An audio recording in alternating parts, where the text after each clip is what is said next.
Hey everyone, and welcome back to another video. And in this video, I'm going to show you how to turn off Fathom automatically recording meetings. So this video is going to be particularly useful for individuals who are using Fathom.video. And this video is also going to be short, sweet, and simple. There's not going to be a lot of steps involved. But this is also particularly for people who basically want Fathom to stop automatically recording all their meetings.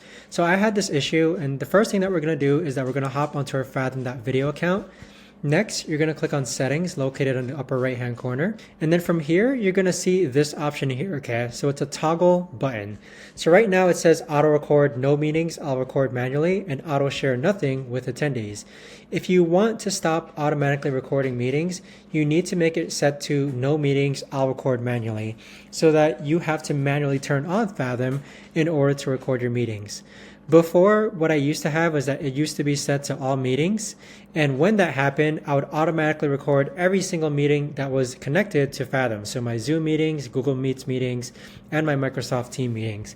But if you want that automatic recording to be turned off, just click on this toggle button and then click on no meetings, and then just make sure that you'll have to manually record meetings using Fathom if you want to record the meetings. But that right there, guys, is the best and easiest way that I know of to actually go ahead and stop Fathom from automatically recording meetings. If you guys know of a better or easier way to actually do this, let me know in the comments down below. I would love to know. Thanks so much for watching, everyone, and I'll see you guys all in the next video.